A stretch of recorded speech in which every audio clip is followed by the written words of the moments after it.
G'day folks, just going to try and do a bit of an instructional video today. Over the last wee while I've had a few people asking me about sighting and rifles. I've just put a new scope on the 270, so it's a good opportunity to show how I do it. Not saying it's the right way to do it, it's how I do it and it seems to work okay, so yeah, we'll see how we go. So up here I've set my targets up, they're set up at 100 metres. So I like to do my stuff in metres rather than yards. It's all a personal preference. Doesn't matter what you use as long as you do all your drops and setups the same. So I got the rifle here. I'm going to be shooting through the chronograph today simply because it's also a fresh batch of reloads, so I want to see what they're doing too. This gun has already been bore sighted, so basically it gives you, bore sighting is going to give you a rough idea of where the bullet will hit. So the way to do that is to set up the rifle on a nice stable platform. Then what you want to do is remove the bolt and look down the bore, and you can set it up on you know, a rock or something out in the distance at 50, 100 metres that you can see. And then while it's sitting there nice and steady and you can see that down the bore, adjust the scope so the crosshairs are also on that point, and that's going to give you a rough point of impact for a start, which I've already done to this one, as I said. So now what I usually do is just put a couple of rounds down the range, see where it's hitting, and do the first adjustments into getting it on target. So we'll get to it. Now here's a tip I picked up on quite a few years ago now, that may help you shoot more accurately. So with your grip here, you kind of find that you're gonna hold it like that basically. You grab the stock, you're gonna hold it like that when you're pulling the trigger. If you're having issues with your groups and that, it could be the way that you're gripping it here. So the tendency when you pull the trigger, obviously we know you should be not pulling the trigger on a rifle like you may do with a shotgun.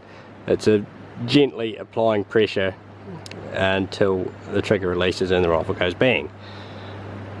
The temptation, however, is when you're holding it like this, is that as you go to pull the trigger, your whole hand tightens, and as you can see, your whole hand grips, and as that grips, it can pull the rifle. It might be a very slight amount, but that's enough to destroy your groups and your accuracy. And a way to get around this is to not put your thumb over the back of the stock like this. So what you can do is just have your thumb sitting up there like so, and by having your thumb there you can't really get that grip like that. Your hand is kind of just sitting there, it's got some pressure maybe holding it on your shoulder a little bit, but you can't get that grip like that. So all you can do is pull nice and gently back on that trigger. So you might find that helpful.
Okay, so that's the first two shots away, so I'll go down to the target have a bit of a closer inspection, see what we need to do for adjustments for a start.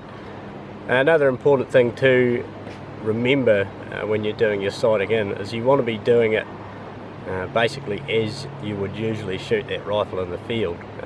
So you notice I've got this sitting on a bipod. With this rifle I do shoot off the bipod quite a lot. It's usually for critters that are a bit further away, so that's why I use that. The point of impact will vary depending on whether you're shooting off a bipod or a day pack or a sandbag or something like that. In the closer ranges it ain't going to matter. When you start pushing it a bit further, you'll start to notice those differences a bit. But if you can sight your rifle in as close to how you'll be shooting in the field, it's probably for the best. As long as you can get nice and steady, that's good.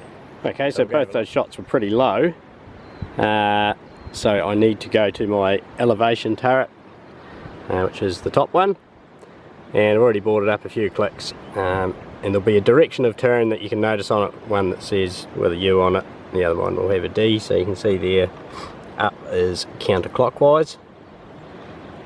So all I'm going to do is just bring it around these last few clicks to where I want it to be, and that should bring it up a bit closer to where it should be, hopefully relatively close to the elevation that I want. So I'm going to put a couple more shots through and go have another look at the target.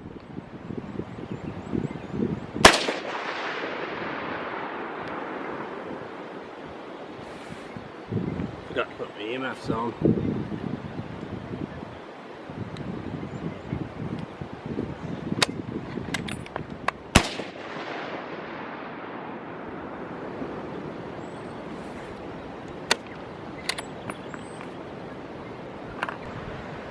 Okay, so here's those last two shots. Hopefully I can do a bit better with my final ones, but they're okay for the minute. So each of the squares on this target is an inch square, which at 100 yards, 1 inch is 1 minute of angle, which you'll find a lot of scopes there adjustments are a minute of angle. Like I said, I do it at 100 meters, which probably is a bit controversial maybe as to whether you should be doing it in meters, yards. I like to shoot in range in meters. My brain works better like that. So it's a bit of a mix-up of measurements really, but it works in the end for me. So as you can see here, this is obviously where I'm aiming for. So I need to come down, so there's 1, 2, and let's say there, and I need to come across 2.5. So I need to go to the left 2.5 and down 2. So we'll go back and do those adjustments.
There's a couple of other things that you can do as well, which I I believe will help people shoot more accurately.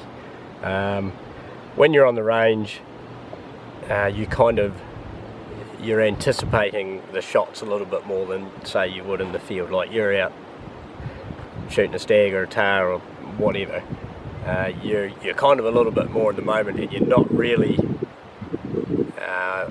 thinking about the gun going bang, I guess. Whereas on the range, you're anticipating it a little bit more, and that can be when people's flinch reactions will come into play and make you shoot all over the place. And you know, it can be down to the rifle choice. I mean, some people have magnums and all sorts of calibers, and they make a hell of a lot of noise, and they kick a bit, and you know, some people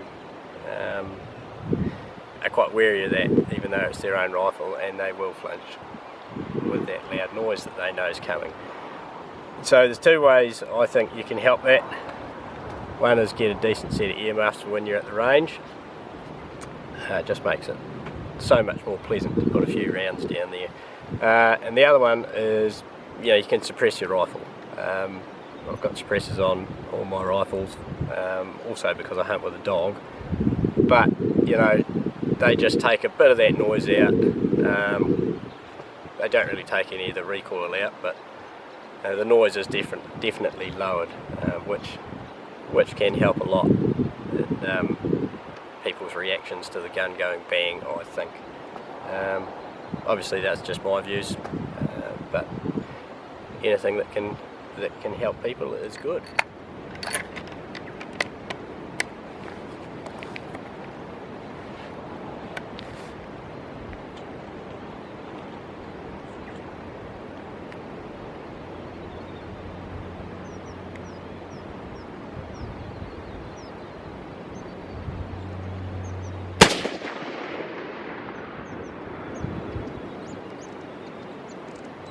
Okay, so we've now got the rifle zeroed at 100 metres, which is great. And now what I'll usually do is start verifying its drops at longer ranges. I usually like to go 200, 300, 350, 400, 450, 500 and so on. I can't do that at this range here. We've only got a small area to play with really. And then you can make up your drop charts, so when you're out in the field you range your animal at whatever it might be, and then you know your drops. On this scope here, it's got the CDS turret, so you can just wind it up, but other than that, that's really it for the sighting in procedure as far as I do it. You got some, just with your drop charts, you got some pretty good programs on the internet you can use. I usually go with the Hornady one, so you'll enter, you know, caliber, bullet weights, ballistic coefficients of the projectiles, how quick they're going, the height of your sight above the barrel. There's a few things here. Enter them all in, and it'll give you a drop chart. And to be honest, they're pretty bloody accurate, but you know, it is good to go and verify a few of the drops at least. So if you get your basic drop chart from the internet, go out to the range, and say you've got a 100 metre zero, put that into the chart and it'll tell you the drops from there on. Just go and try a few of the distances, and if they match up with what the chart tells you, you're probably going to be pretty right. So yeah, the 223 gave me a drop chart, and it's accurate at 400 metres, which is as far as I've been shooting it at the moment. So I'm pretty happy with that. I'll have a few shots with it while we're at here too, just for a bit of fun, because I like shooting the 223. That's about it really. It's pretty simple sighting your rifle in. It's basically making sure that you're nice and steady, and the shots are good. Everyone knows when they do a bad shot, you're going to feel it straight away if you pull a shot or whatever, and you know, we all do it, so don't get in a panic about that, and to get out there and shoot some animals. Happy hunting. So just as a point of difference, here's the scope on my 223. I said earlier that a lot of scopes are set up with minute of angle adjustments, with each click being quarter minute of angle.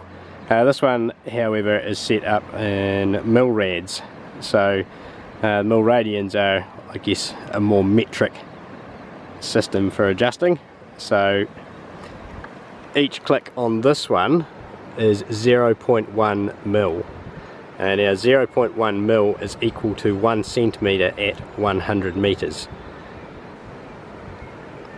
So that's a bit of difference there. Now I'm just going to put a few shots through this for just a bit of fun, really.